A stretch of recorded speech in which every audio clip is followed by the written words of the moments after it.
Bismillahirrahmanirrahim. Assalamualaikum warahmatullahi wabarakatuh. Innal hamdalillahi nahmaduhu wa nasta'inuhu wa nastaghfiruh wa na'udzu billah min shururi anfusina wa min sayyiati a'malina. Man yahdihillahu fala mudhillalah wa man yudlil fala hadiyalah. Wa asyhadu an la ilaha illallah wahdahu la syarikalah. Wa asyhadu anna Muhammadan abduhu wa rasuluhu sallallahu alaihi wa ala alihi wa ashabihi wa man tabi'ahum bi ihsanin ila yaumiddin, amma ba'du. Ikhwani fillah rahimani wa rahimakumullah wa a'azakumullah yang dirahmati oleh Allah Subhanahu wa taala, kita melanjutkan kembali pembacaan kitab Himayatun Nabi Janabat Tauhid, penjagaan Nabi terhadap kewibawaan dakwah tauhid. Kita sampai di halaman 25, bab yang baru, asyirku, yaitu kesyirikan. Qala al-muallifu hafizahumallahu ta'ala, dzakarna anna min nawaqidi at-tauhidi. Penulis ini mengatakan kita telah menyebutkan anna min nawaqidi tauhid, bahwa di antara pembatal tauhid adalah adamul kufri, tidak mau mengkufuri, bima, terhadap apa-apa, yu'badu min dunillah, yang diibadahi selain Allah Subhanahu wa ta'ala. Kama qala ta'ala, sebagaimana Allah Subhanahu wa ta'ala katakan di dalam surat Al-Baqarah ayat 256.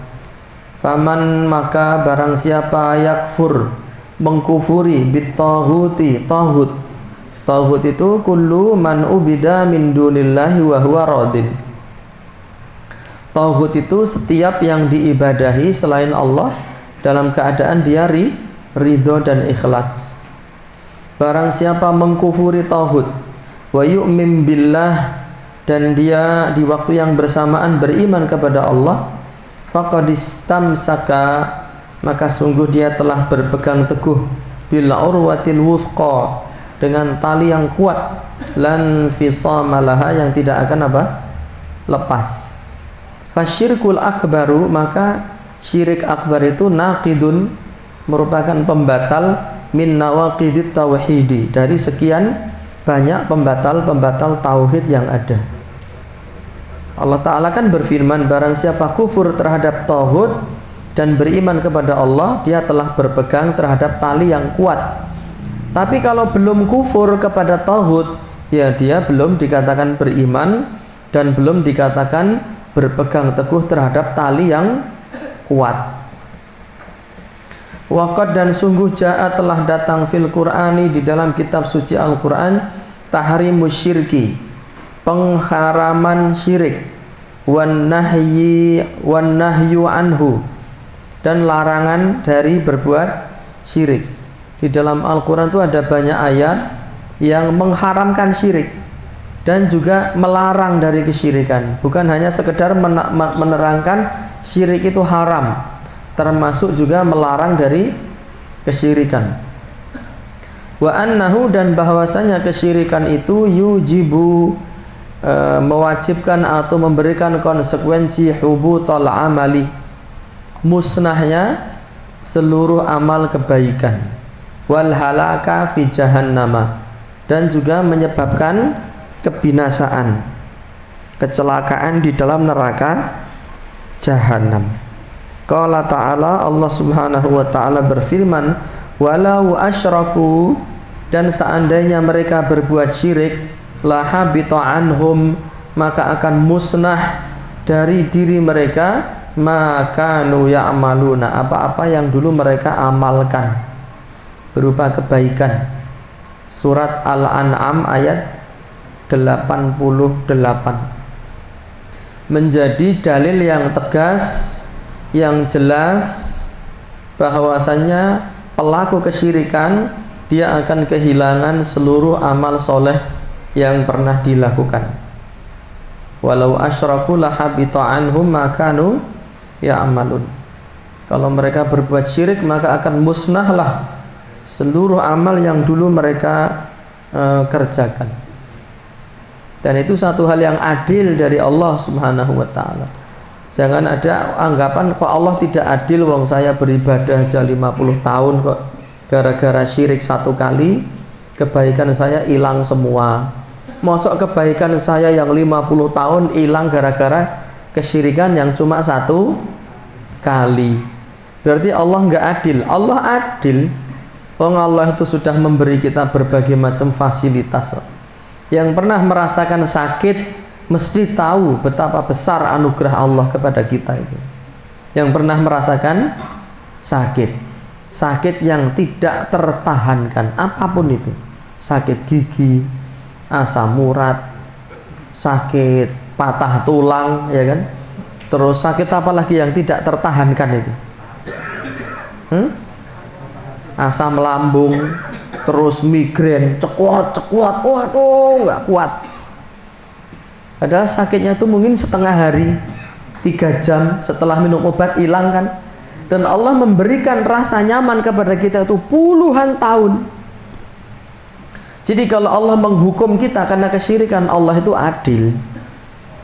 Itu yang pertama. Yang kedua, sebagian manusia itu nggak mau menerima hukum Allah ini kecuali mereka menyaksikan langsung di dunia ini bahwasanya hal yang banyak yang dikumpulkan dalam waktu yang lama itu bisa hilang hanya dengan satu kesalahan. Misalnya saya sering menggambarkan orang memerah susu, lalu susunya terkena racun king cobra, hanya 1-2 tetes. Susunya itu 3 liter Pak, sak baskom ketetesan racun king cobra. Padahal sing meres itu sekesuk jeblok. Itu dibuang semua apa tetap diminum? Buang semua. Itulah makna dari nasihat orang-orang tua kita dahulu, gara-gara nila setitik rusak susu sebelah. Gara-gara ijazah hilang kabeh. Gara-gara apa? Ijazah. Gitu loh. Jadi gara-gara kesyirikan musnah seluruh amal kebaikan kita. Itulah sunnatullah yang Allah berikan kepada semua makhluk. Karena kalau kita berbuat maksiat, membunuh orang, tidak hilang amal soleh kita. Mencuri tidak hilang. Ya, makan riba, berjudi, minum minuman keras tidak hilang. Kenapa? Karena yang kita langgar hak asasi manusia. Tapi kalau sudah berbuat syirik, yang kita langgar adalah hak asasi Tuhan. Itu memberikan konsekuensi musnah, rusak seluruh kebaikan yang pernah kita lakukan. Kalau sampai mati kita tidak bertaubat. Wa qala, dan Allah Ta'ala berfirman juga, innallaha la yaghfiru an yushraka bih. Sesungguhnya Allah tidak mengampuni dosa orang berbuat syirik. Wa yaghfiru ma duna dzalika liman yasha. Dan Allah mengampuni dosa selain syirik bagi siapa yang dikehendakinya. Surat An-Nisa ayat 48. Wa qala, Allah Ta'ala juga berfirman lagi, innahu, maka sesungguhnya, man yusyrik billah, barang siapa berbuat syirik kepada Allah, faqad harramallahu alaihil jannah, maka sungguh Allah telah mengharamkan bagi dia surga. Haram surga itu dimasuki oleh orang-orang yang berbuat syirik. Wa ma'wahun naru, dan tempat kembalinya adalah neraka. Tempat kembalinya, nya itu siapa? Man yusyrik billah, orang yang berbuat syirik kepada Allah, haram surga bagi dia. Wa ma'wahun nar, dan tempat kembalinya adalah neraka. Wa ma lidzalimina min ansarin, dan tidaklah bagi orang-orang yang zalim itu mereka memiliki penolong. Orang yang zalim tidak memiliki penolong, teman-temannya, jabatannya, hartanya, anak istrinya, tidak ada yang mampu menolongnya. Surat Al-Maidah ayat 72. Itu tentang efek buruk dari dosa syirik. Di dalam ayat yang lain Allah Ta'ala mengatakan, la in asyrakta, kalau kalian berbuat syirik, layah batonna amaluka, maka akan sirnalah, akan musnahlah seluruh amal soleh yang kamu kerjakan. Wasyirku naw'ani, kesyirikan itu ada dua. An-naw'ul awalu, jenis yang pertama, asyirkul akbaru, kesyirikan yang besar. Wa huwa ittikhadul abdi niddan, yaitu saat seorang hamba menjadikan tandingan, membuat tandingan, au syarikan, atau sekutu, lillah, kepada Allah. Yusawwihi bihi fi rububiyatihi, si hamba tadi menyamakan Allah dengan tandingan tadi. Tandingan itu berupa makhluk selain Allah. Makhluk yang dia jadikan tandingan itu disamakan derajatnya dengan Allah Subhanahu wa ta'ala fi rububiyatihi, di dalam uluhiyahnya, au uluhiyatihi, atau di dalam uluhiyahnya, au asma'ihi wa sifatihi, atau di dalam asma dan sifatnya. Itulah syirik akbar. Loh, kita itu nggak pernah menjadikan Nyi Roro Kidul itu sama dengan Allah. Menjadikan sama itu bukan menjadikan, menyamakan Allah dengan Nyi Roro Kidul dalam seluruh aspek dan sudut pandangnya. Tidak. Kamu menjadikan Nyi Roro Kidul itu sama dengan Allah dalam satu titik saja, yang menjadi sifat-sifat kekhususan Allah, kamu sudah berbuat syirik. Contohnya, sifat Allah itu memberi rezeki. Terus kamu percaya Nyi Roro Kidul itu bisa memberi rezeki. Berarti kamu sedang menyamakan Allah dengan Nyi Roro Kidul di dalam satu kasus apa? Memberi rezeki. Itu kesyirikan, Mas. Karena yang mampu memberi rezeki itu hanya Allah. Selain Allah tidak bisa. Itu contoh. Contoh lagi, di antara sifat-sifat Allah itu adalah menerima penyembelihan. Inna sholati wa nusuki wa mahyaya wa mamati lillah. Sesungguhnya sholatku, sembelihanku hanya untuk Allah. Yang berhak menerima sembelihan hanya Allah. Saat sampean menyembelih kebo di pantai selatan, diniatkan untuk Nyi Roro Kidul, sampean telah menyamakan Allah dengan Nyi Roro Kidul. Dalam hal apa? Dalam hal sama-sama boleh menerima penyembelihan. Itu syirik namanya. Itu kesyirikan. Ya. Terus antum ngajak ngomong minta maaf kepada mayit. Ada nggak soal itu? Ada. Ngomong minta maaf kepada mayit atau minta tolong kepada mayit. Karena secara dalil dan secara ilmu sains modern, mayit itu nggak bisa apa-apa, tidak bisa memberi pertolongan. Jangankan memberi pertolongan, mendengar suara kita pun tidak bisa dia. Kata Allah Subhanahu wa ta'ala, ini kata Allah loh ya, bukan kata saya. Kata Allah, innaka, sesungguhnya engkau, lan tusmi'ul mauta, tidak akan pernah bisa membuat mayit itu mendengar. Itu kata Allah Ta'ala. Jadi kalau antum ngajak ngomong mayit itu sudah merupakan kekeliruan. Dia tidak bisa mendengar. Wong Allah Ta'ala mengatakan selamanya kamu gak akan pernah bisa membuat mayit itu mendengar.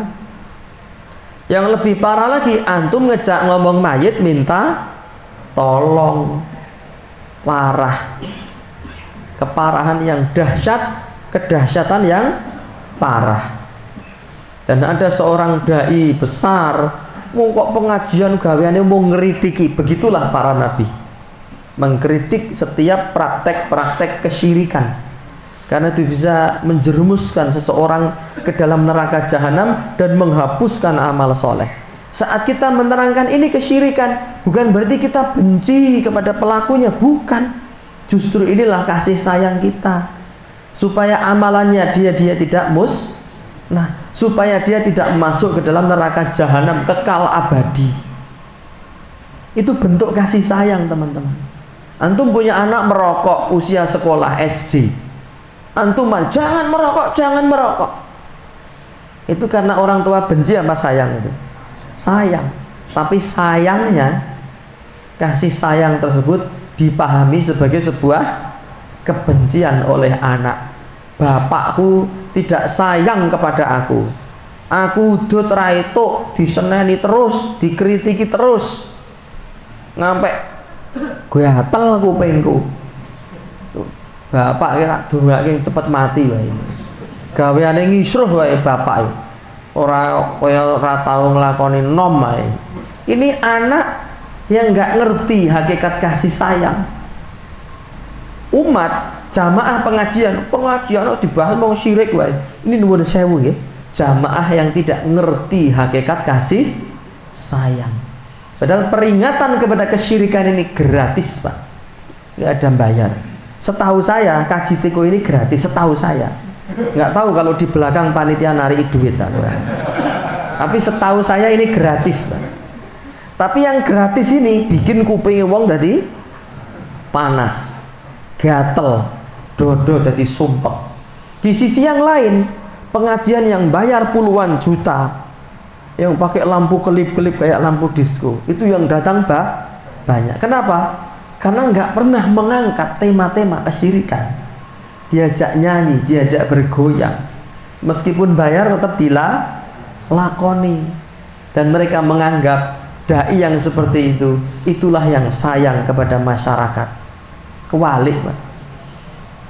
Ada orang diabetes, minta es campur, ditukokke, oh kamulah sahabatku sejati. Kang, aku diabetes njaluk es campur, ojo, tak ombeni Putra Wali wae. Nggih, sedulur brengsek kowe iki kan. Aku njaluk es campur mbok kei pahit-pahit gitu. Es campure mbok ombe dhewe glegag-glegeg. Aku mbok wenehi Putra. Tahu Putra Wali ora? Apa Putra Wali? Jamu sing pahit, Pak. Pahit gitu, kayak dong kates dideplok, diperes, antum minum. Itu meskipun gratis, wong demoh, Pak. Tapi nek es campur bayar rebutan, Pak. Itu gambaran dakwah tauhid dan penjelasan dari kesyirikan itu. Sya'aman sya'a wa abaman aba. Sing seneng ya monggo, sing gedeng ya monggo. Tetapi ingatlah, masing-masing kita kelak akan ditanya oleh Allah Subhanahu wa taala. Dan nanti di akhirat itu Allah taala mengabarkan yauma ya'adudz zalimu ala yadayhi, akan datang satu hari orang-orang yang zalim itu gigit jari. Yaqulu ya laitani ittakhadhtu ma'ar rasuli sabila. Ya Allah, seandainya dulu saya ngikuti jalannya para rasul. Ini jalannya rasul. Ya. Jalannya Al-Qur'an ini. Barang siapa berbuat syirik, sirna amalnya. Barang siapa berbuat syirik, tidak diampuni dosanya. Barang siapa berbuat syirik, neraka tempat kembalinya. Ayat ini banyak sekali. Hadisnya banyak sekali. Inilah jalannya Rasul. Tetapi orang tidak suka. Lebih suka jogetan. Meskipun bayar. Tapi nanti di akhirat mereka mengatakan sambil gigit jari, ya laitani takhadtu ma'ar rasuli sabila. Aduhai, seandainya dulu saya mengikuti jalannya para rasul. Begitu teman-teman. Jadi menghukumi seseorang itu welas asih kepada kita, sayang kepada kita, cinta kepada kita, itu bukan dengan perasaan, tetapi dengan data dan fakta. Fakta Al-Quran, data hadis Nabi Sallallahu Alaihi Wasallam. Maka kesyirikan yang akbar itu saat kita menyamakan Allah dengan makhluknya di dalam satu titik, yang titik itu menjadi sifat khusus bagi Allah, baik berupa sifat rububiyah, sifat uluhiyah maupun asma was sifat. Itu namanya kesyirikan, teman-teman. Apalagi sampai minta pertolongan kepada orang mati. Tadi saya mengisyaratkan di awal ada seorang dai kondang di negeri kita ini. Dia mengatakan begini, ya Habib Muhdar ahgisni, wahai Habib Muhdar, berilah tolong kepadaku. Ini ucapan syirik akbar, Pak. Karena Habib Muhdornya nggak ada di sini dan sudah mati. Ya Syekh Abdul Qadir Jailani aghisni. Wahai Syekh Abdul Qadir Jailani, tolonglah saya. Ini minta tolong kepada orang mati, Pak. Itu kata Pak Mubalek tadi, oh itu bukan syirik.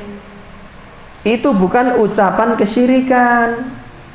Aslinya itu adalah kalimat yang mengandung sastra Arab tinggi. Kata dia, maksudnya itu bukan ya Habib Muhdor aghisni. Itu ada kalimat yang terhapus. Ya Allah, ya Rabbal Alamin, bijahi Habib Muhdor aghisni. Ya Allah, dengan menyebut derajatnya Habib Muhdor yang tinggi, dia orang soleh, dia orang wali, tolonglah aku ya Allah dengan derajatnya Habib Muhdor. Aslinya kalimatnya begitu, cuma karena kepanjangan Allahnya dihapus. Bayangkan Pak, Allah dihapus, diunggul ke siapa? Habib Muhdor, katanya tidak syirik, katanya. Coba sekarang bandingkan, ojo turu, bandingkan dengan hadis Nabi, ya, dengan hadis Nabi. Ada seorang sahabat ngomong kepada Nabi, Masya Allahu wa syi'ta. Ya Allah, wahai Nabi, ini karena kehendak Allah dan kehendakmu. Nama Allah disejajarkan dengan nama Nabi, Pak. Apa reaksi Nabi? Apa komentar Nabi? Aja'altani lillahi niddan? Apakah engkau ingin menjadikan aku sebagai tandingan bagi Allah? Ini Allah, nama Allah tidak dihapus, Pak, digandengkan dengan nama Nabi. Apa reaksi Nabi? Apakah engkau ingin menjadikan aku sebagai tandingan bagi Allah? Kul masya Allah wahdah. Katakan, ini semua terjadi karena kehendak Allah semata. Muhammad tidak ada cawe-cawenya. Begitu. Ini nama Allah disebut.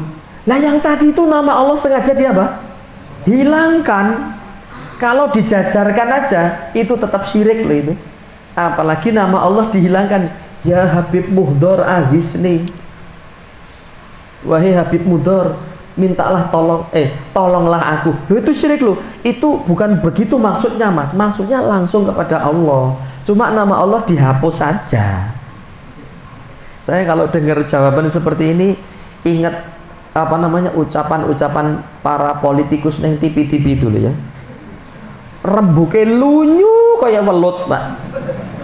Itu namanya jawaban politis. Tahu jawaban politis? Jawaban bulat ra karu-karuan. Tapi oke lah, kita ngikuti cara berpikir dia. Kita mintanya tetap kepada Allah. Cuma kami menjadikan para wali Habib Muhdor yang sudah mati itu sebagai perantara yang menghubungkan kita dengan Allah. Kita bertawasul dengan kedudukannya dia. Ini pun syirik akbar. Loh kok begitu? Iya, ada dalilnya kok. Orang-orang musyrikin yang dikafirkan oleh Nabi itu, mereka terekam di dalam kitab suci Al-Quran. Mereka membantah Nabi, ma na'buduhum illa liyuqarribuna ilallahi zulfa. Tidaklah kami beribadah kepada para wali Yahus, Ya'uq, Hubal, Lata, Manat, Uzza, Nasr. Tidaklah kami beribadah kepada mereka, tidak, melainkan supaya mereka mendekatkan kami kepada Allah dengan sedekat-dekatnya. Jadi mereka itu hanya perantara saja. Ini ucapannya siapa ini? Musyrikin Mekah. Bayangkan. Di dalam ayat yang lain musyrikin Mekah direkam oleh kitab suci Al-Quran. Mereka ngomong, haulai syufa'auna indallah. Para wali itu memberi syafaat kepada kami di sisi Allah. Itu ucapan orang musyrikin Mekah. Sama kan dengan yang tadi? Tetapi tetap dihukumi musyrik oleh Allah, oleh Rasulullah Sallallahu Alaihi Wasallam. Apalagi nama Allah sengaja dihilangkan, Pak. Ya Habib Muhdor aghisni. Nanti ada yang minta kepada Habib Idrus. Itu. Allahumma ya Quddus, ya Allah yang maha suci, sahil lana bil fulus, mudahkan kami untuk mendapat fulus. Tahu fulus nggak? Wa ma adraka mal fulus. Tahukah kalian itu fulus? Fulus itu duit. Allahumma rabbana ya Quddus, ya Allah wahai Tuhan kami yang maha suci, sahil lana bil fulus, mudahkan kami untuk mendapat fulus, kertas merah yang alus-alus, bibarokati Habib Idrus.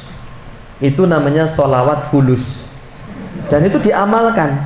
Saya tidak sedang mendongeng teman-teman, tapi menukilkan fakta, data di lapangan yang menyedihkan bahwa sebagian umat Islam ini ada yang masih berbuat kesyirikan di kuburannya Habib Idrus, karena dia menganggap bil fulus fi kulli syai'in tembus, laisal fulus mamfus. Maka mereka minta fulus di kuburannya orang mati. Na'udzubillahi min dzalik. Kalau minta fulus kepada Allah boleh enggak? Allahumma ya Allah fulus fulus fulus fulus fulus ya Allah fulus fulus fulus ya Allah ya Razzaq fulus ya Allah, boleh nggak itu? Boleh, Allah malah suka itu. Tapi kalau antum minta fulus kepada orang mati, menjadikan mereka yang sudah mati sebagai perantara kepada Allah, itulah kesyirikan. Berarti antum sedang menyamakan Allah dengan makhluknya. Begitu. Adol lemah warisane wong tua, rapayu payu, wong tuane wis mati. Ngejak ngomong lho bapakne, Pak, apa kowe ora lilo to Pak, nek lemahmu tak dol. Anakmu butuh tenan lho Pak. Aku sak suwene dadi anakmu biyen nalika sampean jek urip, nek eneng dosaku aku njuk ngapura Pak. Ning ikhlasno lemahmu iki Pak, tak dole Pak, please. Please. Ngejak ngomong sama siapa? Mayit Pak. Minta tolong siapa? Mayit. Itulah kesyirikan. Na'udzubillahi min dzalik. Orang mati itu tidak boleh dimintai tolong. Orang mati itu diapakan? Didoakan. Kalau kita punya salah sama orang, dia mati, kita belum sempat minta tolong, urusannya nanti di akhirat, di pengadilan Allah Subhanahu wa ta'ala. Makanya saya ngajak diri saya sendiri, kalau kita punya salah sama orang, gengsi mau minta maaf, buanglah gengsi itu, segera minta maaf. Mumpung orang yang kita salah itu masih hidup, nek wis mati ajur awakmu, beneran. Urusannya nanti di akhirat. Wa fil akhirati yajtami'ul khusum, dan di akhirat orang yang saling berdebat di dunia nanti akan dipertemukan. Kezaliman yang antum lakukan, duit yang antum gondol, utang yang tidak antum sahur, kalau tidak dihalalkan di dunia ini, nanti urusannya berat Pak Abot neng kono. Pengadilannya itu, nah antum disidik neng kono bareskrim, kabareskrim itu diinterogasi bisa sehari, bisa 2 hari loh, bener apa enggak? Sedangkan di sana itu kalau antum diinterogasi sehari, nggak mungkin Pak, sehari, mungkin. Lebih dari sehari. Wong pengadilannya Allah itu jauh lebih teliti. Mungkin nanti antum di akhirat itu diadili 1 bulan, mungkin diinterogasi 1 bulan itu. Sedangkan 1 hari di sana setara dengan 50.000 tahun. Siap antum menghadapi kesulitan 50.000 tahun 1 hari itu. Kalau antum 1 bulan berarti 30 kali 50.000 tahun. Apa yang membuat lidah kita keluh untuk minta maaf itu? Gengsi Ustaz, sing salah mriko kok. Sementara kono ya ngakune mboten Ustaz, sing salah kono kok, kula ora salah. Dan saya pernah menemui kasus ngono kuwi, ora mumet aku. Guru TK moro ning omah, Ustaz saya begini. Sitoke moro, Ustaz begini Ustaz, ya yang salah Ustaz. Antum harus memberi keputusan. Putusan apa iki kamu tolak-tolak niki? Sing bener sing ndi? Ruwetan. Wis ngene wae do rampungno sesuk ning ngarsane Gusti Allah. Wis abot ora itu. Berat. Jadi lebih baik antum mengalah di dunia Pak. Menahan rasa sakit. Kowe salah nggih, kula sing salah. Kula nyuwun ngapunten. Aja tak baleni mboten kula. Dadi wong tua soal biaya ngayal sepuntene ngapuntenipun ingkang ageng. Bodho kowe nggih jenengan sing pinter. Niku ngalah untuk menang, Pak.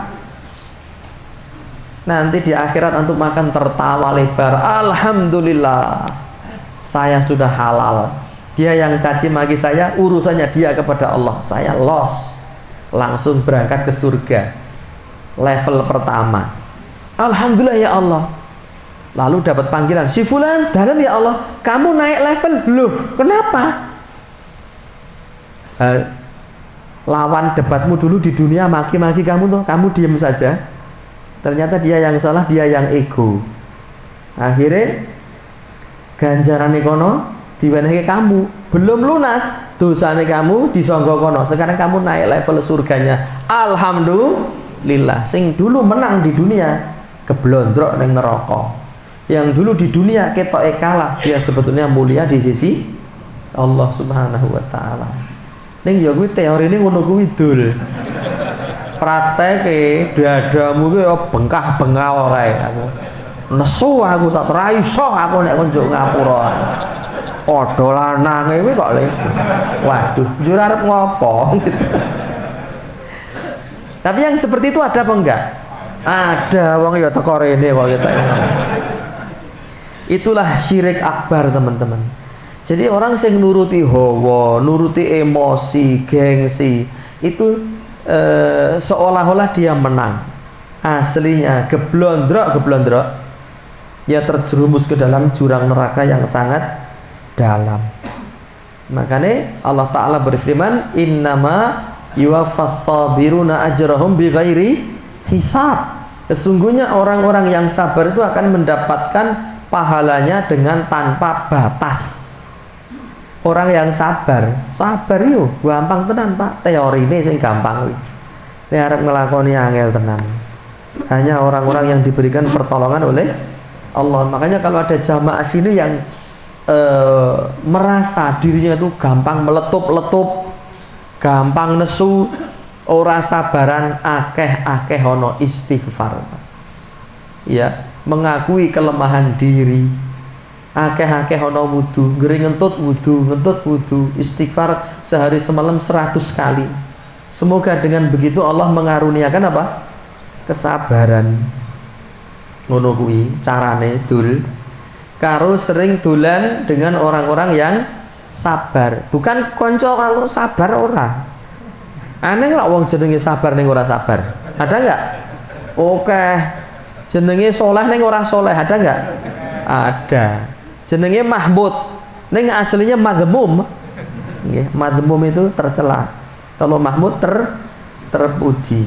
Qala ta'ala, Allah Ta'ala berfirman, wa minan nasi, dan di antara manusia, man yattakhidhu min dunillahi andada, yang menjadikan selain Allah sebagai tandingan. Dalam hadis tadi, cukuplah seseorang menjadikan makhluk sebagai tandingan saat dia berkata kepada Nabi, Masya Allahu wa syi'ta. Ini karena Allah dan karena engkau wahai Nabi. Itu sudah cukup disebut menjadikan apa? Tandingan. Waduh, Pak Dokter, nek mboten krana jenengan anak kula pripun? Itu sudah menjadikan dokter sebagai tandingan. Enggak boleh. Berarti ora entuk matur nuwun karo dokter. Matur nuwun lah. Tapi jangan meyakini anak kita diberi kesembuhan karena dokter. Dalilnya jelas, fa idza maritu fahuwa yasfini. Kalau aku sakit, Allah yang menyembuhkan. Matur nuwun Pak Dokter, jenengan sampun maringi pitulungan dumateng kula. Alhamdulillah, Allah kepareng ganjar kesehatan dumateng anak kula. Itu kesembuhan asalnya dari Allah Subhanahu wa ta'ala, bukan dari dokter. Wah, aku nek karo dokter iki mantep, nek karo kae wis ora aku. Ya, itu sudah cukup dianggap sebagai sebuah apa? Kesyirikan, menjadikan tandingan. Begitu. Karo bojone lah, kowe iki yem kowe mbiyen pamara tak kukup, tak dadekke bojoku ora gur dadi woh kowe. Naudzubillah. Dan saya ketemu loh dengan kasus seperti ini. Lah istrinya itu dibilang begitu, kowe mbenek ra tak kukup lo dadi woh kowe ngono kuwi. Akhirnya sang istri ini terluka batinnya. Apa namanya? Tertekan jiwanya. Radoyan mangan, radoyan ngombe, awake balung kulit, Pak. Cuma ndomblong gini. Dahar meneng wae tekon. Mak dahar meneng wae. Kowe iki lara apa? Meneng wae. Keluarganya menyangka dia kesurupan, Pak. Aku kon menyelesaikan masalah dengan tanpa masalah. Kormang sama aku pegadean kok piye. Saiki ana wong stres lapor ustaz. Ene wong kesurupan lapor ustaz. Nggo panitia pengajian kisruh lapor ustaz. Ijazah palsu lapor. La ilaha illallah. Iki menungso piye jane bocah-bocah ya. Akhirnya kula dugi mriku kula sawang, kula tekoni semaur Pak apik. Kula matur le garwane kakung, miturut kula Pak, garwane jenengan iki mboten kesurupan, mboten kena santet, mboten yo gene-gene. Wong niku nek kesurupan nek disorot moton niku melorok Pak. Melorok terus niku. Sing motone sing ireng niku lho. Sing niku ra enten putihe. Terus enten irenge to. Ten tengah-tengah ireng niku enten ireng cilik meneh. Niku nek motone wong normal disorot baterai ngeten membesar mengecil, membesar mengecil. Ini secara umum loh ya. Nek wong kesurupan disorot malah melorok terus ngoten, membesar terus. Ndengangak ngono lho. Niki mripate wong waras kok Pak bojone jenengan iki. Sakniki mang bloko suta. Niki mbiyen enten lelakon napa? Mboten enten napa-napa. Lah nek jenengan ra jujur pripun kula le arep nambani aku. Jane aku ya ora iso nambani. Tambane apa wong kok ngono kuwi aku. Terus dheweke cerita, kula niku riyen mantuke ngalas Ustaz, kesel, ngelih. Urung mangan niku kula ngerti gelugu kula ten ngarep omah sampai ngomah niku ditegori kabeh didol karo bojo kula wedok. Mboten taren lih kula. Ha sapa wong sing ra nesu ngoten niku. Terus tak pisuin teh amek kurang golek kula ngomong, kowe iki mbiyen nek ra tak kukup ngono dadi uwuh. Terus dadi ngeten iki. Hage niki ngerti ya aku ya ngono. Ngono kok dadak ngundang ustatan. Mbok sakniki ngeten napa jenenge halal bihalal kula ngeten iki. Niki dereng bodo kok ora urus aku. Jenengan njaluk ngapura kalih garwane wedok niki. Sakniki. Kapan sakniki ora kok engko bengi. Sakniki kula sing dadi seksine. Nggih, jenengan dek ben pun muni elek to jenengan njuk ngapura. Terus salaman niku sungkem menika bune, ya aku njuk ngapura sing gedhe pangapuramu ya bune, mbiyen aku ngomong ngono kuwi gara-gara aku kesel nesu tur ya ngelih barang. Sebab konsentrasi berbanding lurus dengan konsumsi. Kira-kira batine ngomong ngono kira. Guru kira-kira wae. Sing penting ora gitu. Mpun ibuke maringi pangapura, nggih ya Pak, tak apura kowe. Ngapunten ibu niku maringi pangapura ikhlas lelegawa mboten ikhlas kula Ustaz tenan. Sakniki ibuke njuk ngapura genti kalih bapake. Sakniki ora sesuk terus ibuke genti njaluk ngapura niku. Pripun Pak jenengan iki arep ngeling-eling kedadian sing biyen arep diterus-teruske ning bojone jenengan gering dadi balung kulit kaya ngene apa pengen waras? Nggih pun kula lalekke Ustaz kula ikhlas lahir batin. Sadurunge mulih kula meling Bu, wiwit dinten niki jenengan nek medal saking dalem ngagem jilbab nggih. Nggih. Terus pinangka nutrisi jenengan ndamel sayur kelor bening. Ki awake iku ngen pulih ora longlit kaya ngono. Kuwi kurang gizi ya aku ngono. Sing murah ya sayur kelor sing bening niku. Oh niku luar biasa gizine kelor aja guyu cah. Dikandani kok guyu. Gawe ya sayur bening kelor dipangan gizine gedhe tenan kuwi cah. Nggih, tensi dhuwur. Mangan kelor. Ning nek godhog kelor, banyune tok sing digodhog umep, kompor dipateni lagi dicemplungke. Jadi godhong kelor niku cukup dicencem, ora kok digodhog nganti mumpal-mumpal vitaminnya bubar mawut. Nggih. Kersa ngagem jilbab purun Pak saestu nggih ikhlas lahir batin nggih Sebab nek jenengan mboten nganggo jilbab ngoten niku anggo kula ndongake ngantek ndremimil mboten enten gunane. Ning jengben jenengan pun janji, jengben kula ajeng tekon lho. Kalih tangga teparu mriki kula nyatake Bu Fulanah iki sakniki nganggo jilbab napa mboten anu Mas, kula ngoten niku. Jadi kula nek mantuk niku kula tetep memonitor aku ngoten. Sesuk kula tekon tangga nek jenengan pun kandha saguh ya kudu tenanan. Nggih Pak, kula saguh saestu. Pun pamit mulai. Let sebulan niku kula tekon jarene pun waras. Awake pun merusuh niku. Apa krana kelor apa gorengan ora ngerti aku gitu. Terus kula tekon, Pak, niku ibu ini kok nek bendina nek medal nganggo jilbab. Agem kok sakniki. Alhamdulillah. Nadyan jilbabe jilbab napa? Jilbab mini, Pak. Makromah apa-apa. Kan wis mending. Soalnya pas kula tekon niku mau nganggo kathok kombor ngisor dengkul terus nganggo kaos ngoten niku lho. Ibu-ibu yuswa 60-an ngoten niku. Alhamdulillah. Niku sekilas info teman-teman. Nggih, suka duka menjadi napa? Menjadi mubalek. Dadi kowe nek arep dolan ning omahku ki WA dhisik. Kula nuwuna, ora kok piye-piye. Sing jenenge Ustaz Mubalek ya kesel tenan dul. Tenan. Ngurusi wong sak jagat raya gitu. Wong ngurusi wong kesurupan, ngurusi wong lara, ngurusi wong mati, ngurusi wong urip, ijazah palsu, ijazah asli. Tenan. Dek wingi kula mantuk teko 4 hari lunga, tekan ngomah dadi curhat aku malah. Tekan ngomah iki urung medhun aku, saka urung ngeduke tas saka montor. Wis ana dayoh teko tik-tik. Kula ne. Bale pundi mriko? Lih, kula lho mangruwake. Niku anak kula loro nangis selenger. Niki kula nembe teko lho dereng medhuk. Dereng mlebu ngomah kula nembe ajeng ngeduke tas. Niki pun adzan maghrib to, mpun Ustaz. Niki kula dereng adus baratus kula njrantah ten masjid pengajian lho niki. Oh nggih pun kula pamit lunga. Batinku ya kono aku. Kula tebih saking penundung. Kula mung crita ngono iki. Mung crita kula nembe tekan omah urung ngudhuke tas, urung ngadus, anak kula nangis. Monggo niku pun adzan maghrib nggih. Adus terus njrat. Endinge pripun? Endinge aku ora adus, Mas. Aku wis koma tok. Akhirnya aku melayu nang masjid pengajian tanpa adus.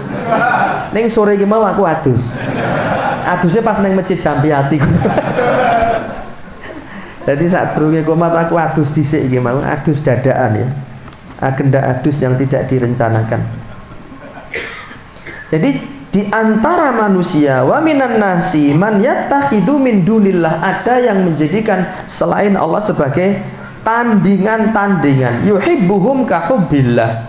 Dheweke tresna marang tandingan iku kaya tresnane marang Allah. Kepara malah punjul katresnane marang tandingan tinimbang tresnane marang Allah. Lho kok saged-saged, Pak.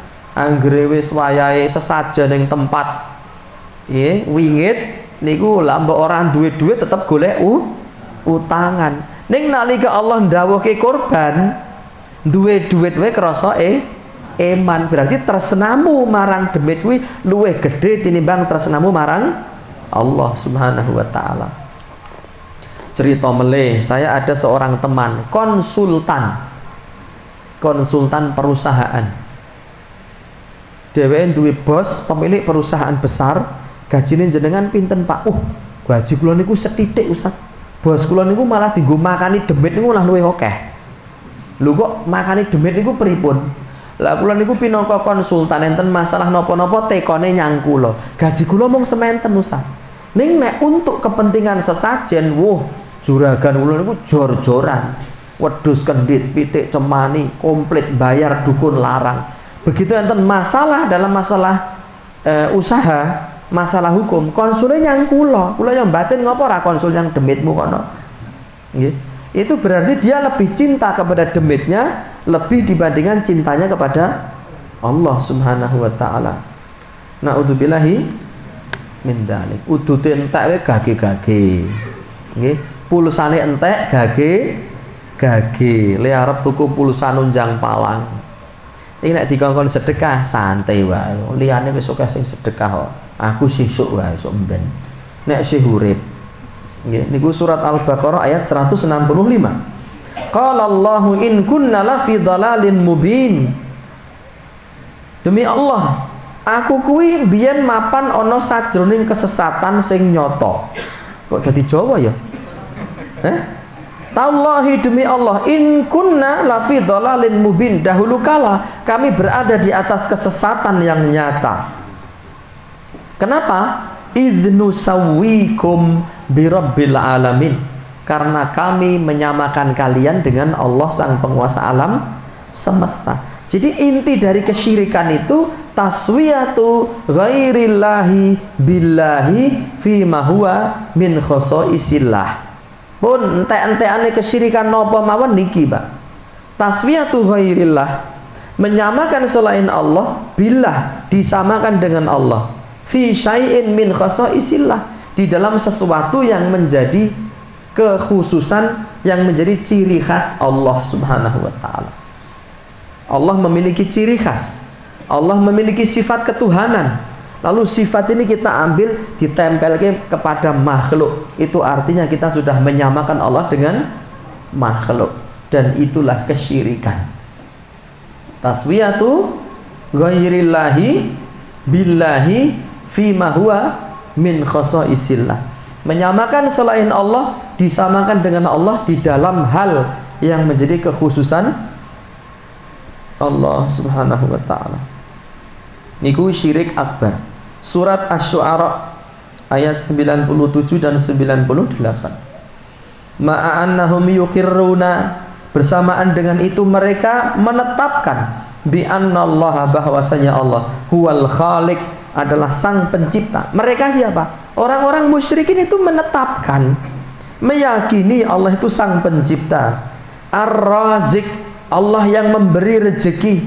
Al-Muhyil Mumit, Allah yang menghidupkan dan yang mematikan. Wa anna alihatahum la takhluq, dan mereka meyakini sesembahan mereka itu tidak bisa mencipta. Wala tarzuk, dan tidak bisa memberi rezeki. Wala tuhyi wala tumit, tidak bisa menghidupkan dan tidak bisa mematikan. Wa innama kanat hadhihi taswiyatu fil mahabbati wat ta'zimi wal ibadah. Tetapi mereka menyamakan Allah dengan makhluknya di dalam rasa cinta, di dalam pengagungan, dan di dalam ibadah. Kama huwa halu aksaril musyrikin, sebagaimana itu kondisi kebanyakan orang-orang musyrikin. Allah Ta'ala berfirman, walladzina takhadu min dunih, orang-orang yang menjadikan selain Allah auliya'a, sebagai wali-wali, ma na'buduhum, kami tidak beribadah kepada mereka illa liyuqarribuna ilallahi zulfa, kecuali supaya mereka mendekatkan kami kepada Allah. Jadi kami hanya menjadikan mereka sebagai perantara. Itu ucapan orang musyrik. Dukun ki yang ngomong ngono, le jimat rondo ngangsu iki le mung pinangka sarana, nyuwune tetep marang Allah. Itu kesyirikan itu. Sama dengan ucapannya orang-orang musyrikin. Innallaha, sesungguhnya Allah, yahkumu bainahum fima hum fih, menghukumi, memutusi di antara mereka terhadap apa-apa yang mereka yakhtalifun, perselisihkan. Az-Zumar ayat 3. Ngoten niku. Summa syahida alaihim bil kadzib wal kufr. Kemudian Allah Subhanahu wa taala mempersaksikan bahwa ucapan orang-orang musyrik itu adalah kedustaan dan kekufuran. Wa akhbara, dan Allah juga memberi kabar annahu la yahdihim, Allah tidak akan memberi hidayah kepada mereka. Allah berfirman, innallaha la yahdi man huwa kadzibun kafar. Allah tidak memberi hidayah kepada orang yang dusta dan orang yang kufur. Jadi ucapan ma na'buduhum illa liyuqarribuna ilallahi zulfa, kami tidak beribadah kepada para wali kecuali supaya mereka mendekatkan kami kepada Allah dengan sedekat-dekatnya. Ucapan ini dikomentari oleh Allah. Allah tidak memberi hidayah pada mereka, dan Allah tidak memberi hidayah kepada orang yang dusta dan orang yang kufur itu. Jadi ucapan itu ucapan dusta, ucapan itu ucapan kufur. Surat apa ini? Surat Az-Zumar ayat 3. Fahadha huwa syirku, inilah kesyirikan. alladzi la yaghfiruhullah, yang tidak akan diampuni oleh Allah, idza mata alaihi sahibuh, apabila pelakunya mati dalam keadaan belum tobat, walam yatub minhu, dan dia belum tobat. Wa huwa yahbitu jami'a a'mali sahibih, dan kesyirikan itu menghapuskan seluruh amal pelakunya. Wa sahibuhu kharijun an millatil Islam, dan pelakunya keluar dari agama Islam. La yaqbalullahu minhu amalah, Allah tidak terima amal ibadahnya dia. Wa huwa khalidun mukhalladun finnar, dia kekal dan dikekalkan di dalam neraka.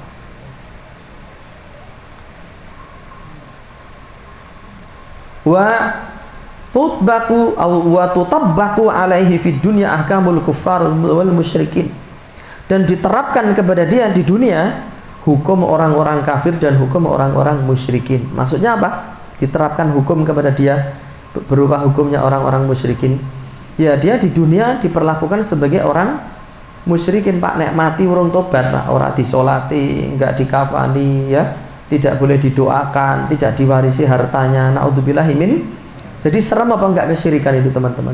Serem sekali. Makanya yang punya orang tua masih berkubang dengan kesyirikan, jangan dibiarkan. Ya, jangan dihina. Tapi karena kasih sayang kita, welas asih kita kepada orang tua kita, kita membujuk rayunya.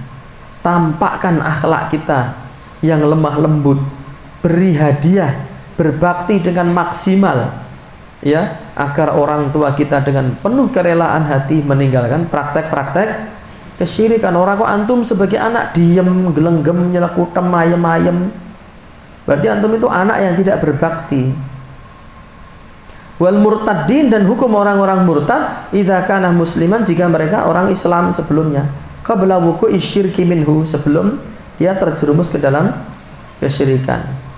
Fala yatazawwaju bi muslimatin, dia tidak boleh menikahi wanita muslimah. Wala yarithu musliman, tidak boleh mewarisi harta orang Islam. Wa idza mata, dan jika dia mati, la yughassal, tidak dimandikan, wala yukafan, tidak dikafani, wala yusalla alaih, dan tidak disolati, wala yudfana fi maqabiril muslimin, dan tidak dikuburkan di pekuburan umat Islam. Sampai di sini teman-teman, antum kasih tanda ya, kasih tulisan. Besok kalau ditanya sampai halaman berapa, antum bisa menjawab. Halaman 26 paragraf yang kedua. Wallahu ta'ala a'lam. Sebelum ditutup, jika ada pertanyaan tertulis, Mas, kita bacakan pertanyaan ini. Izin bertanya, apakah dalil mulut bau bawang dilarang masuk masjid juga bisa digunakan untuk larangan kentut di masjid atau di majelis, mengingat bau kentut itu lebih bau dari bau mulut karena bawang? Dan apakah termasuk mengganggu malaikat yang datang? Sebab kalau keluar masjid biasanya tidak jadi kentut. Ngono kuwi ta? Mohon dijelaskan adab di dalam masjid. Jawabannya iya. Dan buang angin atau kentut itu ada yang bisa dikendalikan, ada yang tak terkendali. Yang tak terkendali kan antum jane iki silong ini anteng, terus antum merubah posisi duduk tiba-tiba dut. Ada nggak seperti itu? Ada. Wong ya tekor ini. Tapi kalau antum sudah mulai kerasa, dan masing-masing udah ala nafsihi basirah, yaitu mengetahui kondisi dirinya. Ada enggak bau kentut itu yang tidak bau? Ada apa enggak? Aku takon loh ya. Ada apa enggak? Ada. Kalau antum merasa kentut antum itu tidak bau, ya wis meneng wae nglenggem ning kono. Nggih. Tapi secara silent ya, coba gas ke. Nggih. Jangan digas ke. Di silent aja, tipit-tipit gitu. Selama tidak bau. Tapi kalau sekiranya kentut antum bau sebelum kerasa keluar itu, ya antum izin dulu keluar. Ora usah ngomong, "Ustaz, saya izin mau buang angin," nggak perlu. Izin aja. Terus keluar, masuk ke toilet, wudhu, sini lagi. Gitu. Ya. Dan bagi yang menerima, ini bagi penerima ya. Kan ada pengirim, ada penerima. Bagi yang menerima itu nek krungu kuwi etok-etok ora krungu. Itu bagian dari adab Islam. Nek mambu etok-etok ora mambu, meskipun antum tahan napas. Hep ngono neh. Nek ya aja hep ngono kuwi malah ngetok-etoki gitu. Pokoke Diam saja seolah-olah tidak terjadi apa-apa. Dalam rangka apa itu? Menjaga perasaan si pengirim tadi. Kan ada pengirim, ada penerima. Orang kok dut noleh kabeh, sapa wi malah. Makanya penuntut ilmu itu coba antum belajar mengendalikan diri. Kuna neng kono klontang belas kecah itu, coba jangan nengok, jangan noleh. Antum belajar fokus, Pak. Mengendalikan kekepoan antum itu. Lagi gelas pecah klontang ngono kok ya kepo sida noleh niki. Ustadz ceramah ditinggal noleh itu bukan bagian dari adab penuntut ilmu. Beneran itu. Klonteng noleh ngene dewan. Nek apa to? Rasa. Engko wis ana sing ngurusi Dul. Wong kowe noleh ya ora nulungi kok le. Kowe ya gur noleh tok to. Lho. Paitanmu lho gur noleh. Melo rasah noleh. Klontang noleh. Lali Ustaz mau wis bacot noleh.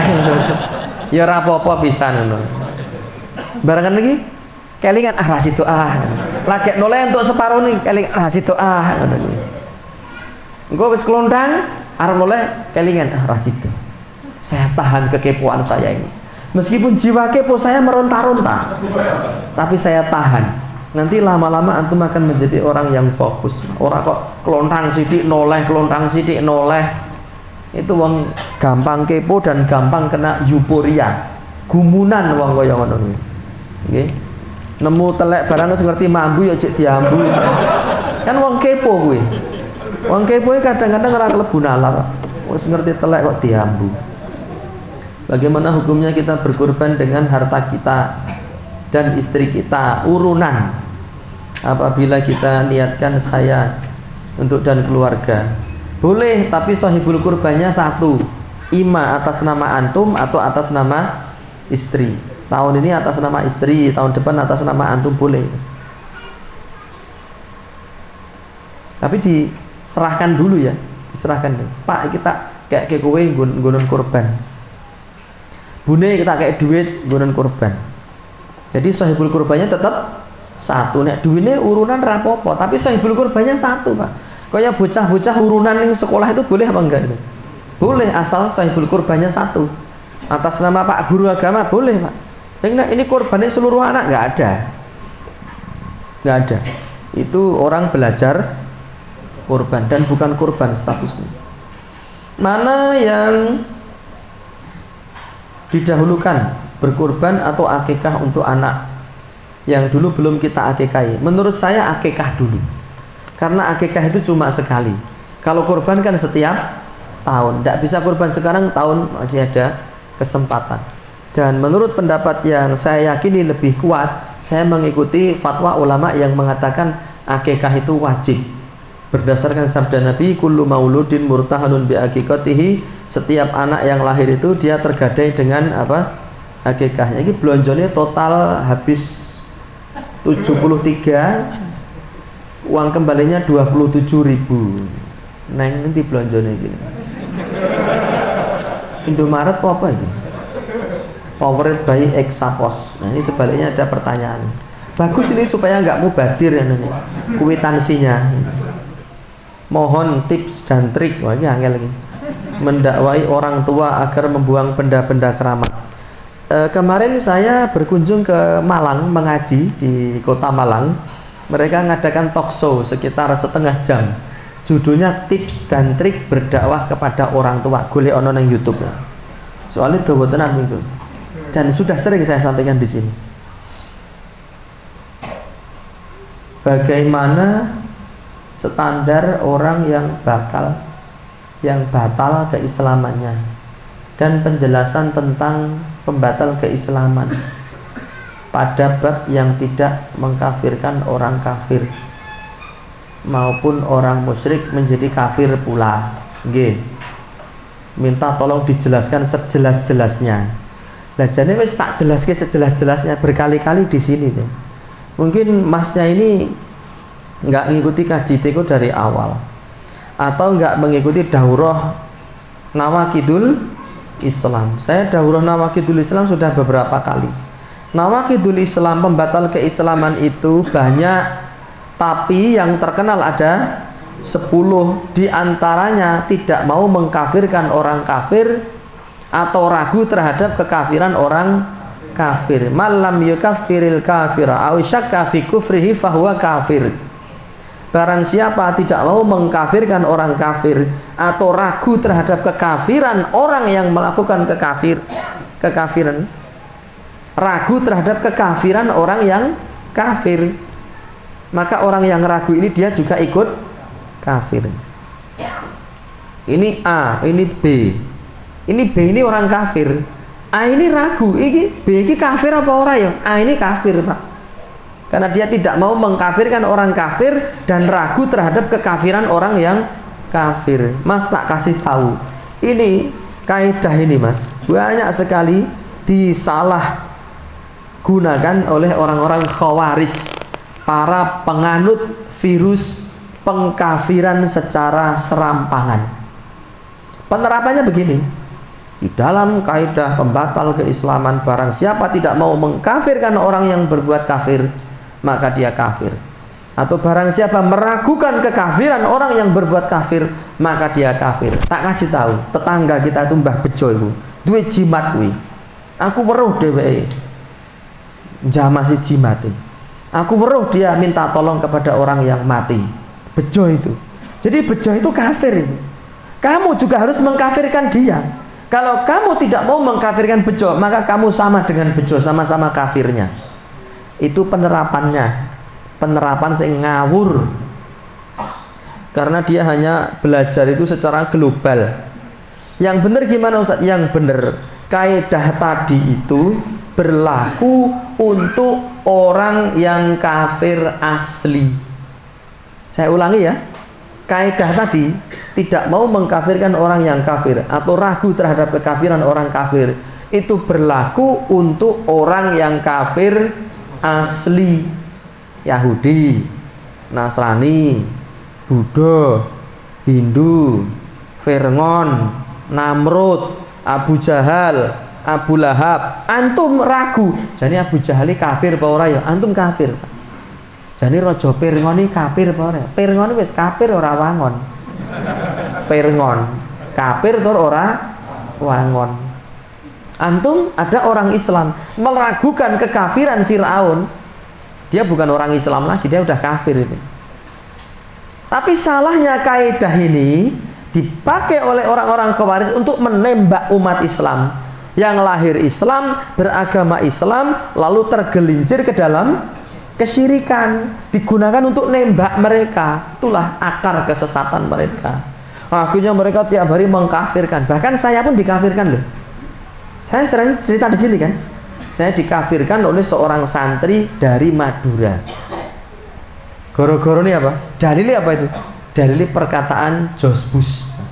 George Bush itu seniornya Donald Bebek ya, di Amerika. George Bush mengatakan perang melawan terorisme adalah perang salib yang kedua. Lalu orang dari santri dari Madura bilang, hei Abul Aswad, kalau kamu tidak mau memerangi ya apa itu musuh-musuh para mujahidin itu maksudnya teroris itu, atau kamu tidak mau membantu mujahidin, yaitu membantu teroris, berarti kamu berada di barisannya orang-orang kafir salibis. Jadi kamu, hei Abul Aswad, menurut saya kamu sudah kafir. Gitu Pak, itu tahun 2007 kalau enggak 2008, waktu saya ada di Jombang. Karep mudul aku ngono. Jadi mengkafirkan orang, dalilnya apa? Perkataan George Bush. Perang melawan terorisme itu perang salib yang kedua. Ini terorisme, ini apa namanya? Pasukan salibis dan orang-orang yang ada di belakangnya. Kalau kamu tidak membantu para mujahidin, para teroris ini, justru kamu malah berdiri di belakang para polisi, para penegak keamanan, kamu itu berarti kafir salibis. Karena perang melawan terorisme adalah perang salib yang kedua katanya. Jadi mengkafirkan orang dalilnya ucapan George Bush. George Bush itu orang Islam atau orang kafir? Orang kafir. Dipakai dalil Pak. Hadis ayat nggak dipakai, dulu malah pakai ucapan George Bush. Jadi itulah sumber. Yang benar gimana? Yang benar orang Islam yang terjerumus ke dalam kesyirikan, orang Islam yang melakukan praktek kesyirikan itu tidak boleh langsung dikafirkan. Itu yang benar, Pak. Kenapa? Karena bisa jadi dia itu terpaksa, satu. Dua, bisa jadi dia itu kena syubuhat. Urung ngerti, Pak. Ora paham. Rumangsane oleh padahal aslinya tidak oleh. Dia menyangka perbuatannya itu boleh padahal tidak boleh. Salah takwil gitu. Dan banyak tuh saudara-saudara kita melakukan kesyirikan. Kayak jombok kafir ke. Wong tuamu melakukan kekafiran, mbok beleh. Bapakku kafir tak beleh. Itulah akar pemikiran apa? Terorisme.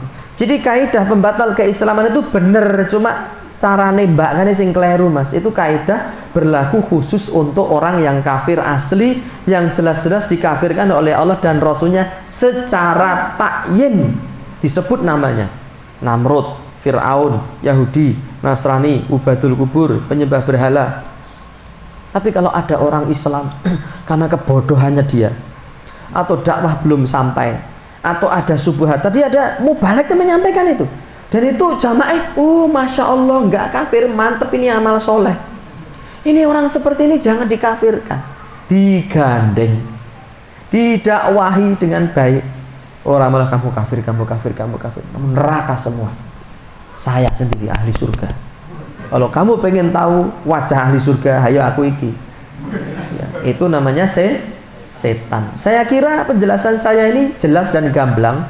Kalau belum jelas silahkan disimak rekaman daurah kitab Nawaqidul Islam. Ini pengajiannya Himayatun Nabi, bukan Nawaqidul Islam.